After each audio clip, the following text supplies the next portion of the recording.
সুপ্রভাত বন্ধুরা, আজকের টপ 5 তাজা নতুন খবর। নাম্বার 1, কেরালে ভিএস আশুথানদান এর প্রয়াণে শোকের ছায়া। নাম্বার 2, অরেঞ্জ অ্যালার্ট, দুদিনের মধ্যে সাগরে বৃষ্টি।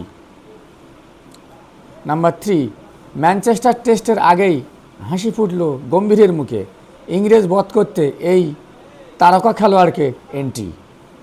নাম্বার 4, এনআরসি চালু হোক, পশ্চিমবাংলায় আর্জি জানিয়ে হাইকোর্টে জনস্বার্থ মামলা, শুনানি আগামী সপ্তাহে।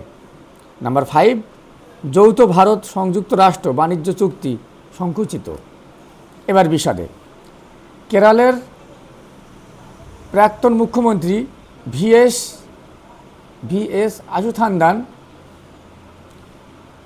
উনি কমিউনিস্ট নেতা ছিলেন, তিনি মারা গেছেন। তার স্মরণে আলাপ্পুজায় আজ বুধবার সন্ধ্যায় দাহকর্ম সম্পন্ন হবে। 3 দিনের শোক ঘোষণা ও আগের দিনটি ব্যাংক ছুটির দিনে রাখা হয়েছে। এবারে বৃষ্টির সতর্কতা। হ্যাঁ, বুধবার থেকে শুক্রবার পর্যন্ত বৃষ্টির সম্ভাবনা, হালকা থেকে মাঝারি বৃষ্টি হবে। শেষের দিকে তীব্র আকারে বৃষ্টি ধারণ করবে এবং বিশেষ করে অরেঞ্জ অ্যালার্ট দেওয়া হয়েছে। হ্যাঁ, মৎস্যজীবীদের মাছ ধরতে নিষেধ করা হয়েছে সমুদ্রে যেতে, এবং সমুদ্র উত্তাল হতে পারে।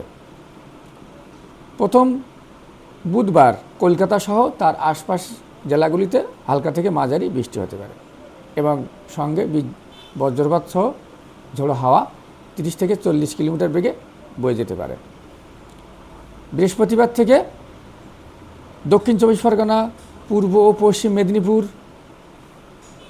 ঝাড়গ্রাম, পুরুলিয়া এবং বাঁকুড়ায় হালকা থেকে মাঝারি এবং অতি ভারী বৃষ্টির সম্ভাবনা। দক্ষিণে সব জেলায় দুর্যোগপূর্ণ থাকবে। নাম্বার 3, ম্যানচেস্টার টেস্টের আগেই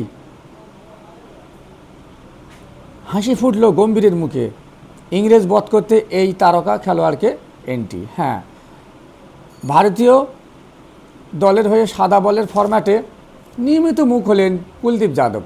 তবে লাল বলের ফরম্যাটে কিংবদন্তি অশ্বিন জাদেজা জুটির ভিড়ে সেখানে সুযোগ পাননি কুলদীপ। ভারতের হয়ে কুলদীপ 13টি টেস্টে 56টি উইকেট নিয়েছেন। তবে আবার একবার কুলদীপকে ভারতীয় দলের টেস্টের জার্সিতে প্রত্যাবর্তন করতে দেখা যাবে। নাম্বার 4, এনআরসি চালু হোক, পশ্চিমবাংলায় আর্জি জানিয়ে হাইকোর্টে জনস্বার্থ মামলা, শুনানি আগামী সপ্তাহে। জনস্বার্থ মামলা দায়ের করেছেন পারমিতা দে।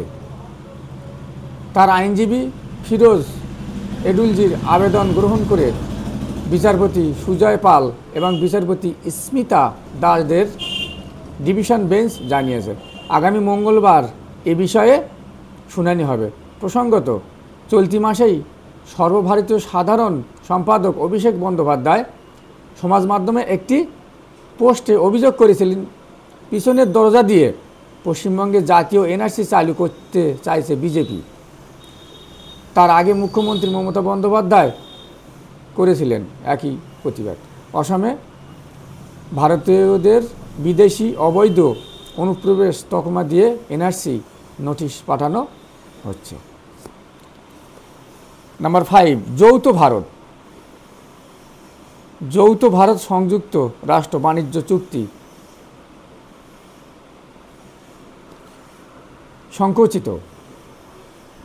আসন্ন ভারত যুক্তরাষ্ট্র বাণিজ্য চুক্তির সম্ভাবনা সংকুচিত। আসন্ন আগস্টে চূড়ান্ত হওয়ার কথা থাকা ভারত ইউএস মধ্যবর্তী বাণিজ্য চুক্তির সম্ভাবনা এখন কমতে বসছে। ওকে, আজ এই পর্যন্ত। তাহলে আবার আগামী কাল সকালে আসব। প্রত্যেক দিন 6:30 থেকে 7টার মধ্যে এই তাজা খবর আপনারা নিয়মিত দেখবেন। Bye bye, see you.